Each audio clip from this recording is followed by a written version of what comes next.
Hello, my dear students. So, today in this session, we will discuss some of the very important question answers from the chapter that is population growth and distribution, and the part is that is migration. So, here the first question comes: what do you mean by migration?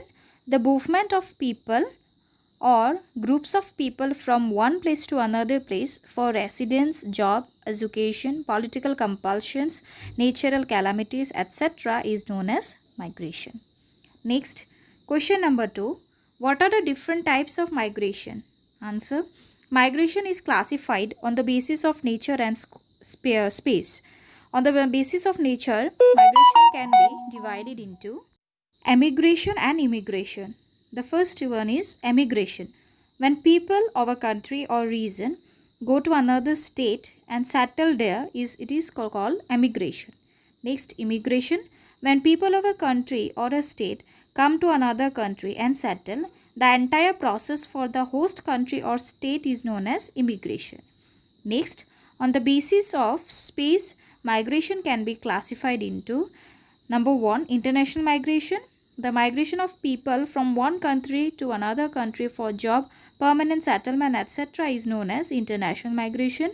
And number 2, that is internal migration. The migration of people from one region to another region in the same country for better job opportunities, permanent settlement, etc. is called internal migration.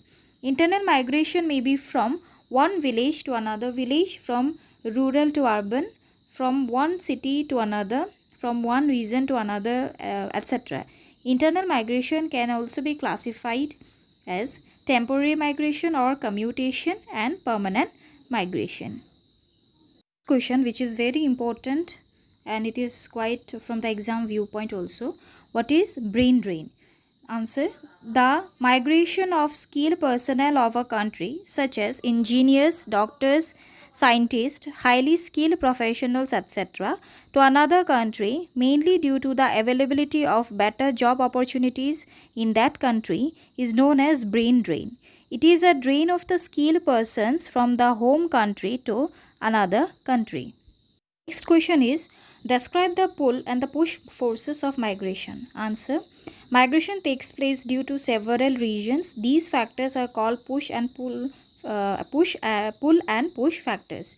The main push factors that compel people to leave one's homeland are the following: lack of employment opportunities, poor or lack of medical, educational, recreational facilities, lack of infrastructural facilities, scarcity of cultivable land, decline of agriculture or small-scale industries, natural calamities, social unrest, political compulsions, etc.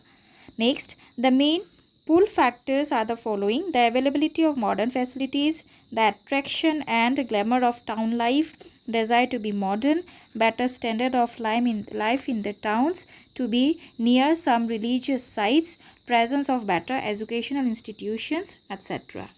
Next question is, what is wave of migration? Answer. The expansion of a particular ethnic group from its original small number to a large number by a process of rapid growth of its population is known as wave of migration. Next question, what is meant by stream of migration? Answer. The continuous flow of people from one place to another for job and settlement is known as stream of migration. Next question, explain any 4 causes of migration. Answer. The movement of people or groups of people from one place to another place due to some special reasons such as residence, job, education, political compulsions, natural calamities, etc. is known as migration. The 4 main causes of migration are: number 1, the natural factors. Various natural factors such as floods, earthquakes, volcanic activities, tsunami, drought, etc. may cause people and races to move from particular region to another. The frequent occurrence of these calamities, natural calamities, may compel many families to migrate to a better and safer place. Next, Economic factors: lack of employment opportunities, scarcity of land, lack of infrastructural facilities, desire for better educational opportunities, availability of better medical care facilities, etc., may force many rural families to migrate to urban centers or from one country to another.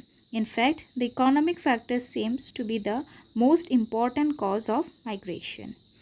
Next point, the political factors.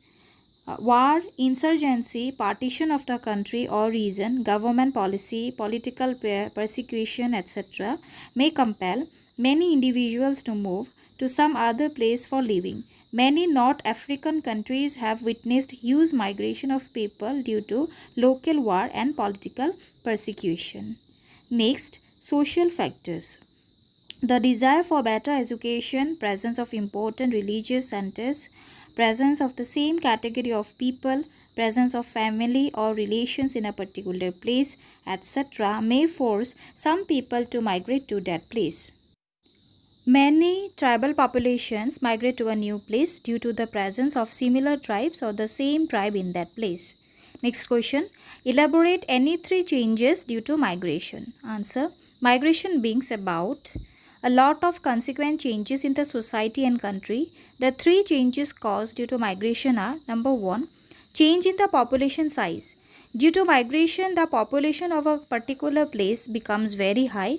For instance, before independence, the population in Assam was not very high, but after independence, due to migration of people from East Pakistan and Nepal, population of Assam shot up considerably.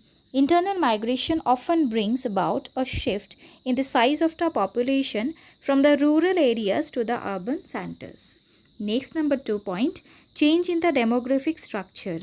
Another is consequence of migration is that it brings about changes in the age composition, sex ratio, birth rate and death rate, literacy rate, religious composition, change in the workforce, etc.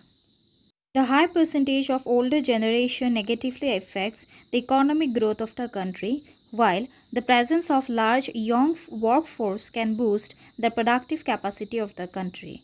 Next, number 3rd point, brings about socio-economic problems. Migration causes unwanted socio-economic problems such as social imbalance, racial clash, communal and religious violence, unemployment, insurgency problem, pollution, transportation problem, congested towns, breakdown of basic infrastructure facilities, etc. Many of the socio-economic problems that Assam today faces are mainly because of the unchecked migration of people from within the country and outside the country. So next question, write the population growth rate and the causes of high growth rate of population in India. And this is also one of the very important question from the exam viewpoint. Answer, according to the 2001 census, the population of India was 102.6 crores and the density of population was 324 persons per square kilometer according to 2001 census. So remind it, this is only according to 2001 census. So in 1991, the population of India was 84.6 crores. Thus, there was a growth of 18.2 crores in 10 years. The population of India in 1901 was just 23.8 crores, while the density of population was around 75 persons per square kilometer. In other words, India's population has grown four and a half times in 100 years from 1901 to 2001 and 3 times during the last 50 years, that is from 1951 to 2001. So all these data suggest that India has a high population growth rate. In fact, today India is the second most populated country in the world. The following causes can be said to be responsible for the high growth rate of population in India. Number 1, development of public health services. The death rate in India has considerably come down, mainly due to the advancement in public health care system, the spread of rural public health service system, increase of hospitals, various public awareness schemes, free supply of nutritional diet, etc. are responsible for low death rate and low infant mortality rate. Next, number 2 point, well-developed transport and communication system. Due to better transport and communication system, more lives have been saved. That toll during natural calamities have been minimized due to this reason. Next, number 3rd point, development of economy. Over the last few decades, Indian economy has made tremendous progress in all sectors of human activity. Agriculture has made some improvement, while industrial sector witnessed great progress, leading to higher employment opportunities for people in general. This has resulted in higher income and thereby higher standard of living, leading to lower death rate and better medical care. Number 4 point, illegal migration. After independence, India had to face both legal and illegal migration. Before and after the formation of Bangladesh, a large number of immigrants migrated to Assam, and so the population of our country increased rapidly. Fifth point, religious beliefs. Certain sections of the people in India have certain religious beliefs which forbid family planning and birth control. Secondly, many families in India look for a male child to sustain the family traditions and to maintain the family. This has resulted in the increase in the number of children in the country. Number 6 point, low infant mortality rate. Over the last 2 decades, the infant mortality rate in India has come down tremendously due to the advancement in medicine, mother and child care services, etc. Today, there are many schemes to help expectant mothers and provide adequate medical care before and after delivery. All these have brought about low infant mortality rate, leading to higher population in India. Next, number 7th, failure of the birth control schemes. Although government initiated several schemes to lower the birth rate in the country, yet none of them have been successful. The promotion of small family norm has also not been very successful in India. Next question, why are the growth rate and the distribution of population not equal throughout the world? Answer, currently the population of the world is over 6.4 billion. Okay, don't be confused, it is over 6.4 billion. China and India altogether constitute about over 3 billion of the world's population. Thus, nearly half of the world's population lives in these two countries of Asia.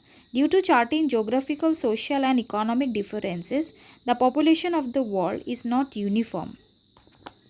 Had there been equal distribution of population throughout the world, the density of population would have been only 48 persons per square kilometer.